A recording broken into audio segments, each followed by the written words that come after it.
Bien, tenemos ya la entrevista con la figura de la cancha que hemos denominado aquí en ATV Radio, junto a Tu Mañana, por supuesto. Cristal Cartagena Rocha, ingeniera ambiental, además docente universitaria. El 24 de octubre se celebra el Día Internacional contra el Cambio Climático. Ingeniera, ¿cómo le va? Qué gusto saludarla, muy buenos días, Tu Mañana de ATV. Bueno, ¿qué podemos hablar de este evento que se avecina el 24 de octubre, celebrando el Día Internacional contra el Cambio Climático? Buenos días. ¿Cómo están a todos? Muy buenos días. Adelante, perfectamente, la copiamos, la recibimos.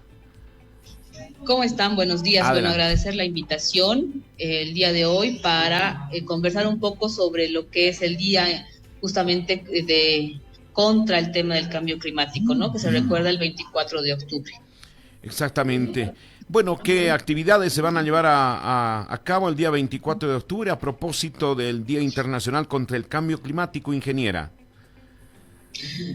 Bueno, básicamente a nivel Bolivia lo que se hace es, se está preparándose la participación en lo que es la COP 27, ¿no? Que son las cumbres que que se realizan de manera anual.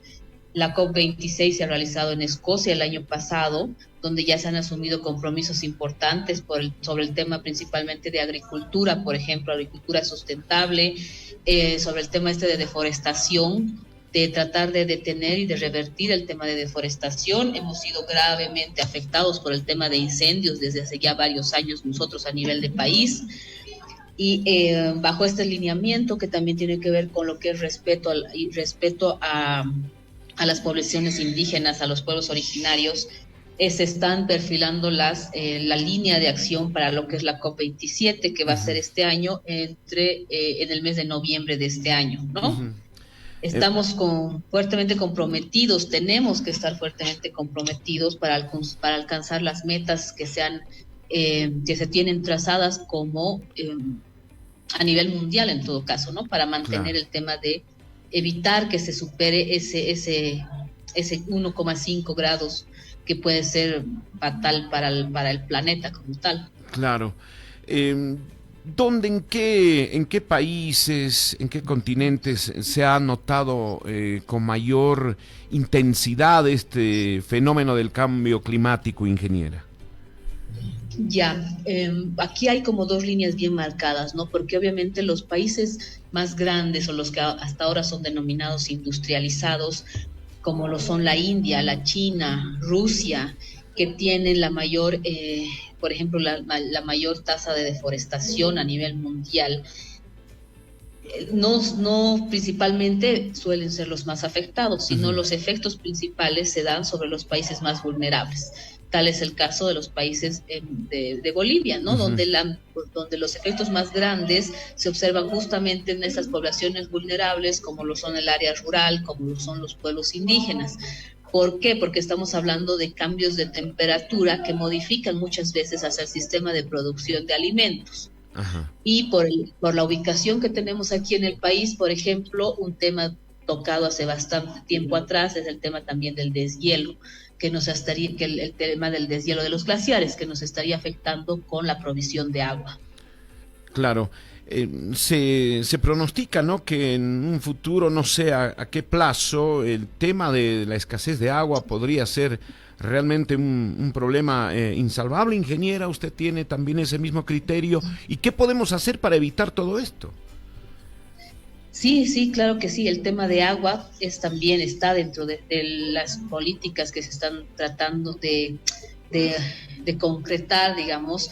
¿Por qué? Porque ya hemos vivido hace unos 7 años un tema de escasez de agua bastante importante aquí, cuando los niveles de la represa bajaron, sí, hace unos 7 años exactamente, y lugares que nunca habían tenido aquí en el centro, como es Miraflores, por ejemplo, parte del centro de Sopocachi, estaban con limitación de agua, del uso de agua, ¿no? Ajá. El tema han debido ver en imágenes que mucho se utiliza el tema del nevado del Chacaltaya. Prácticamente el Chacaltaya ya no es glaciar, ya no tiene nieve, ya no tiene esa acumulación, esos reservorios de agua. Y todo esto entra dentro de la dinámica climática, ¿no? Ujú. Hay dos líneas que se manejan de acción dentro de lo que es cambio climático, lo que es la mitigación al cambio climático y lo que es la adaptación al cambio climático. La mitigación es la forma en cómo tú vas a tratar de reducir los impactos que se están produciendo, que se los va a venir, que se están viniendo. Y la adaptación es justamente, tiene que ver con nuestra capacidad de resiliencia a estos cambios. Es decir, que está directamente relacionado con lo que son cambios trascendentales en la forma en la cómo vivimos, cómo vivimos, ¿no? Tratar de tener una vida más amigable con el medio ambiente en todas las áreas de acción, incluso en los quehaceres diarios, podríamos decir, porque los cambios como nosotros, como personas, van desde nuestros domicilios, lo que es cuidar el uso del agua, ahorrar energía, apagar interruptores de energía que no estemos utilizando. Recordemos que el principal problema cuando hablamos del cambio climático es el incremento de la temperatura. Ajá. No solamente, pero sí es el principal problema, ¿no? Ajá. Hay otros conexos, pero este incremento de la temperatura tiene que ver principalmente con lo que es la emisión del dióxido de carbono. El dióxido de carbono principalmente se emite por el uso y por la quema de lo que son combustibles fósiles. Estoy hablando de petróleo, gas, incluso carbón. Entonces, este dióxido de carbono es lo que hay que tratar de controlar. Anexo al dióxido de carbono, en segundo lugar, está el metano. El metano también es un gas de efecto invernadero que principalmente se produce con el cambio de uso de suelo, que es la pérdida de bosques, la ampliación de la frontera agrícola, ¿no? Bien. Eso a nivel ya más macro. Ajá. Ingeniera, una pregunta así, le voy a hacer una pregunta un poquito doméstica. Ayer la temperatura en La Paz era muy intensa, ¿no? En los últimos días también. ¿Esto va de la mano con el cambio climático? ¿Te nota esto también? Sí. ¿Qué es lo que pasa? A ver, si bien los cambios climáticos, las variaciones de temperatura son un proceso natural, digamos, a nivel mundial, efectos como el niño, como la niña, son eventos cíclicos, son eventos periódicos. Efectivamente, las actividades humanas hacen que estos eventos, que estos cambios se intensifiquen. Es un poco el debate que siempre ha habido, ¿no? Quienes no están muy a favor de esta visión un poco más, aunque triste, aunque complicada, digámoslo, te dicen, no, el cambio climático siempre ha producido, es un sistema de la Tierra que es un sistema que va a autorregularse porque la Tierra siempre tiene estos cambios. Sin embargo, debemos ser conscientes que a partir del siglo XIX, a partir de la revolución industrial y del boom que ha tenido el uso de los combustibles fósiles, estas emisiones de este tipo de gases que se conocen como gases de efecto invernadero, que tienen lo que se denomina el potencial de agotamiento de la capa de ozono, el PAO, están produciendo que estos cambios sean más intensos y más rápidos. Entonces, todos estos cambios de temperatura sí tienen una raíz en las actividades que desarrollamos como seres humanos. Perfecto. Y este año se siente, este año se ha sentido. Tenemos inviernos más crudos, Sí. niveles de radiación más fuerte. Aquí en La Paz, nosotros que no estamos acostumbrados, días mucho más calurosos que hace años, ¿no? Los Así deben es. percibir, ustedes los deben percibir. Exactamente. Así. Nicole, estamos contigo. ¿Tienes alguna consulta, por favor, para la ingeniera? Claro que sí, ingeniera, ¿cómo está? Buen día. Estoy escuchando muy atenta. Realmente es interesante el tema de los cambios climáticos porque nosotros tenemos toda la relación en esto, ¿no? Nosotros estamos ahí constantemente, algunos tratando de cuidar, otros que lo descuidan, pues, ¿no? ¿Cómo podemos aportar, cómo podemos ser parte de la celebración de hoy, Día Internacional en contra del Cambio Climático? ¿Qué granito de arena nosotros como población podemos dar para llevar a cabo la celebración de este día? Y no solamente hoy, sino todos los días, para que realmente hagamos un cambio significativo a nivel mundial. Gracias, Nicole. Justamente, algo que has mencionado muy importante. El cambio no es solo ahora, ¿no? Si bien podemos aportar con un granito de arena, como tú dices, cada uno somos sujetos de acción, como yo digo a los chicos en la universidad. Sin embargo, el cambio no es solamente ahora. Debemos incorporar ciertas medidas nosotros en nuestro diario vivir con esta ideología de que todos sumamos, ¿no? De que todos vamos aportando. Algo que ya se ha tocado mucho, que siempre se habla, tiene que ver, por ejemplo, con el apagar las luces que no estás utilizando.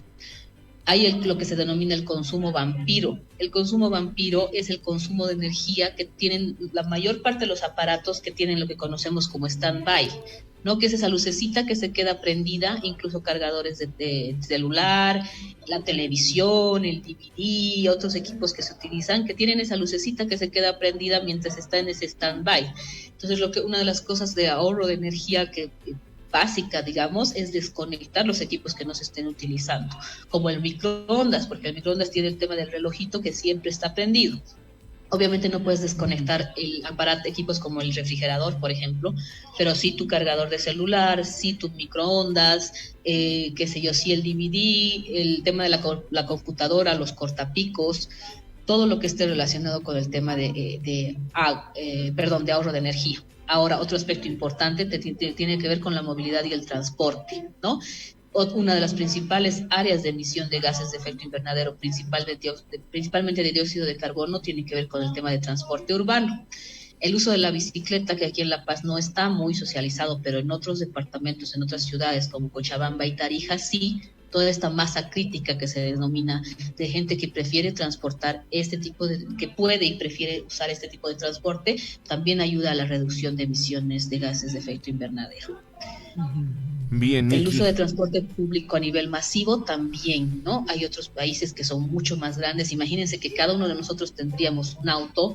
Esto sería un colapso, justamente Claro. ahora que se está tratando el tema de movilidad urbana, ¿no? ¿Por qué? Porque un auto, yo emito mi propia emisión del uso de mi combustible, y si tú tienes otro, entonces en otras ciudades también se utiliza lo que es el transporte compartido.